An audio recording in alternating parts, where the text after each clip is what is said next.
Hello, everybody. This is Kate Strashny from DATAcated, and I am again talking to the CEO of Qlik, Mike Capone.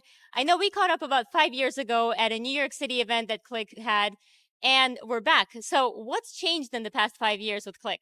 Yeah, we're back. It's great to see you again, Kate. Look, a lot, a lot has changed over the last 5 years. We're an entirely different company. I think last time we talked, you and I were spending a lot of time talking about analytics and visual analytics.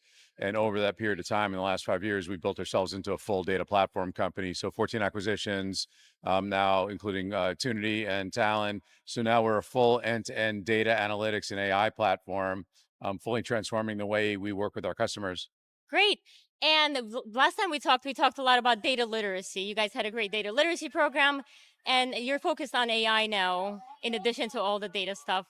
Are you building an AI literacy program? Are you focused on AI literacy at all? Yeah, we are. So we're definitely focused on AI literacy. It is the next iteration beyond data literacy. And look, there's a big gap. There's a big skills gap right now between, for in the workforce around AI. And look, people ask me all the time, like, is AI going to take my job? And I always say, no, AI is not going to take your job for the most part, but somebody who knows AI better than you, knows how to work with AI better than you, might take your job. So we all have a responsibility to help the workforce get more AI literate. And I think the workforce has to step up as well and volunteer and be curious and interested and start learning those skills. Oh, no, totally. I think you and I talked about this before when we talked about data literacy, but there's an industrial revolution. Everybody worked in factories, and then people had to get educated. They had to learn to read and write as we transitioned into a knowledge economy. Now you get AI literate to transition into this kind of AI economy that we're going into. Right. And I've seen lots of signs do data differently. What does that actually mean? Yeah, look, I think what we've seen over the last year is a lot of hype, right? A lot of hype around AI, just plug in a model and everything's going to be great.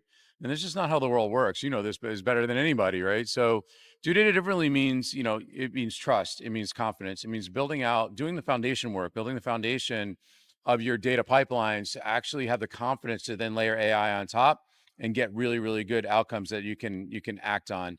That's what do data differently means to us. Okay. And I'm hoping I'll see you sooner than this. But if we were to talk again in about 5 years, what would we be talking about? Yeah, we need to work on the gaps in our Yes. interviews here. But look, I think in 5 years, I think what we'll see is we will have settled in. I think all the hype will be gone, and really, AI is going to be embedded in just our natural flow of things, whether it's in business or in personal life. Again, I don't think it's there's no Skynet. Like, we're not going to change the world, but there is this thing about which just AI is just going to be a natural way of living, working, leisure, everything, and we won't be scared of it anymore. We're just going to be accepting of it. We'll just be accepting it. I Exactly. agree.